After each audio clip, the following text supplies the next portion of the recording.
ये माँ का संदेश है। आशा करती हूँ आप सभी स्वस्थ एवं प्रसन्न हो। मुझे भी क्विंजर जाने की प्रबल इच्छा थी, पर कुछ गृह कार्य के व्यस्तता के कारण संभव नहीं हो पाया। महाराज जी भी अक्सर कहा करते थे, घर का जो भी काम करती हो सब पूजा ही है। बाबा की कृपा होगी तो फिर आना होगा। क्विंजर तपस्या स्थली है, यही मेरे बाबा को दर्शन हुआ। यहाँ का एक एक कण पूजनीय है। जरा सोचिए हम सबों का भाग्य कितना उमदा है कि जहाँ गुरु ने दर्शन प्राप्त किया, वहां तपस्या किया, वहां सभी बैठे हैं, साथ आनंदित भी है। साधन की यही महिमा है। जो भी नित्य साधन करेगा उसके जीवन पर असर होगा ही। सर्वप्रथम तो बोली बदल जाएगी, अपनापन का भाव बढ़ने लगेगा एवं मौन होने की प्रक्रिया शुरू हो जाएगी। मेरा आत्मिक निवेदन है, पूरे भारतवर्ष के गुरु भाई बहनों से साल में 3 रात्रि अवश्य बिताए। इसका विशेष महत्व है। यहाँ तपस्या का फल कई गुना बढ़कर मिलेगा, ऐसा मेरा विश्वास है। ओडिशा के नवयुवक गुरु कार्य हेतु अग्रसर हुए हैं, यह बड़ी अच्छी बात है, किंतु यह भी ध्यान रखना होगा कि जिन्होंने अभी तक इसे संयम पूर्वक संभाल रखा है, उन सबों का अनादर न हो। इनके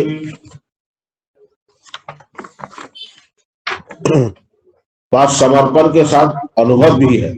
अनुभव और जोश एक साथ मिल जाए तो क्या नहीं हो सकता है।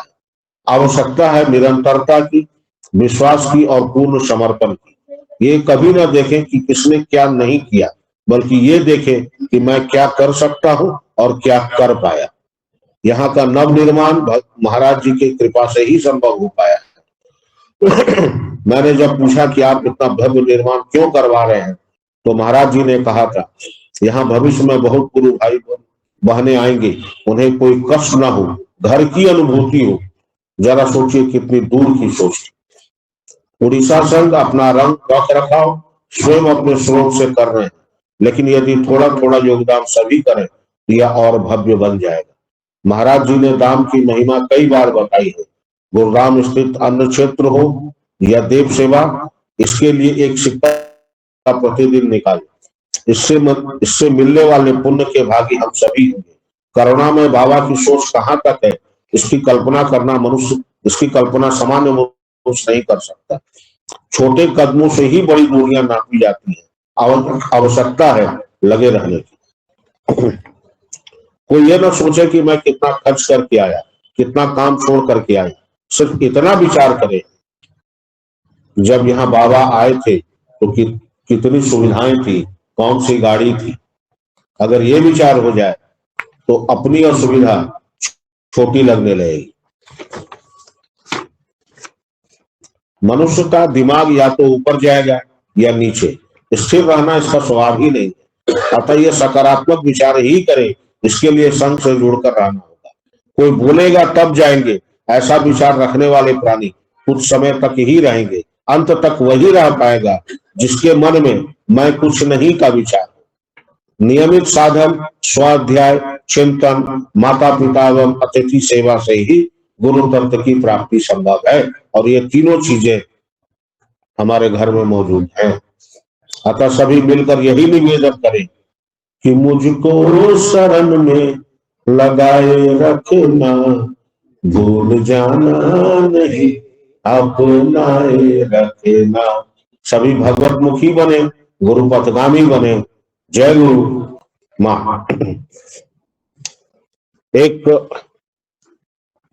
हाथी का बच्चा जब जन्म लेता है तो बहुत चंचल होता है, सामान्य मनुष्य की तरह। उसको जंजीर से बांध के रखा है, लेकिन वही जब धीरे धीरे बड़ा हो जाता है तो बड़ी पतली सी डोरी से बांध दिया जाता है, और इतना बलशाली होते हुए उस रस्सी को तोड़ नहीं पाता, क्योंकि हम उसके बिलीफ सिस्टम को कमजोर कर देते। तो हमारा बिलीफ सिस्टम भी बहुत कमजोर है। इससे क्या होगा, क्यों करूं, कैसे करूं, किसके लिए करूं, रोज सुबह कौन उठता है। तो हमारा खुद का विश्वास तंत्र बहुत कमजोर है, और दोष किस पे देते हैं, भगवान पर। भगवान वही कर रहे हैं जो उनको करना था, हम वो करें जो हमको करना है। रिजल्ट मेरे हाथ में नहीं। जिस दिन ये समझ लेंगे उस दिन सब मंगलमय ही होगा, क्योंकि इनका नाम ही करुणा निधान है। आज वहां बैठे हैं जहां आने के लिए लोग तरसते हैं, और उस कक्ष में बैठ के हम संग कर रहे हैं। ये कितने बड़े भाग्य की बात।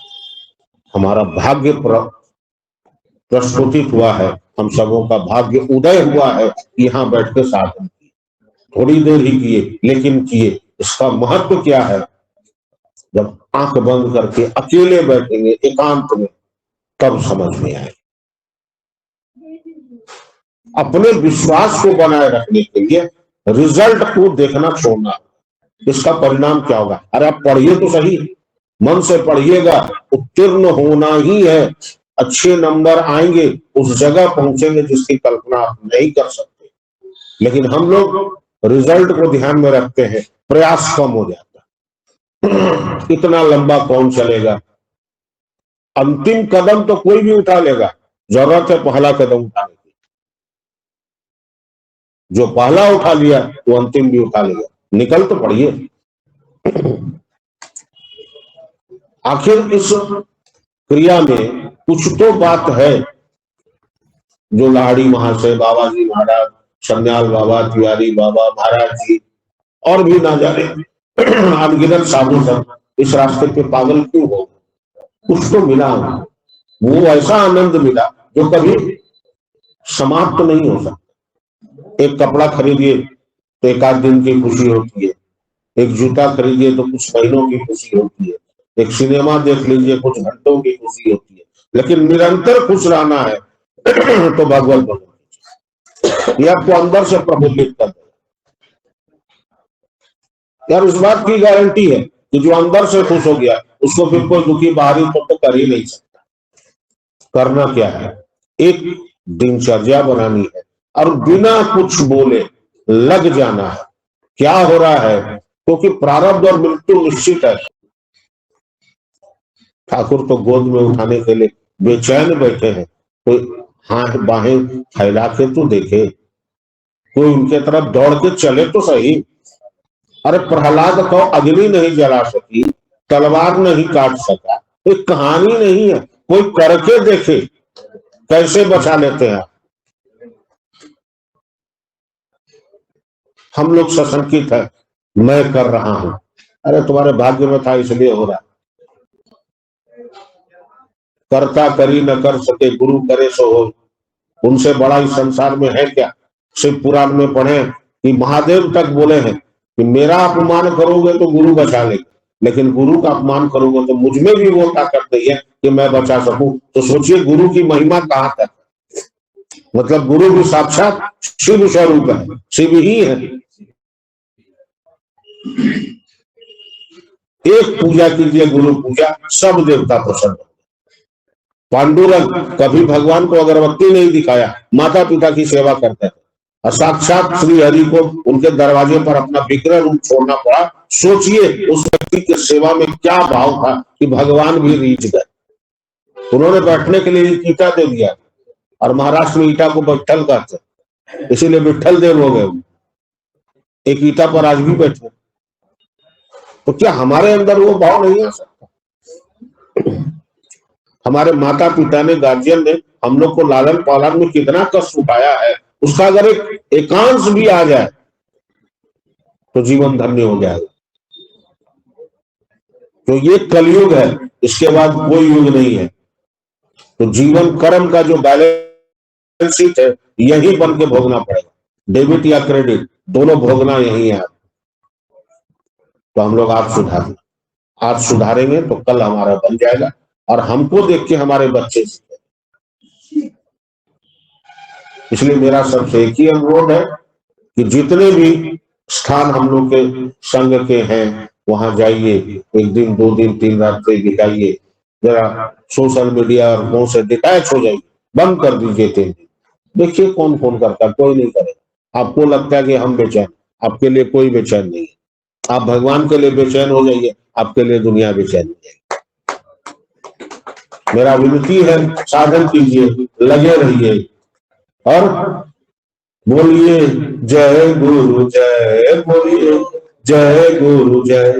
काटे विपदा भागे भय, बोलो जय गुरु जय, बोलो जय गुरु जय। जय गुरु।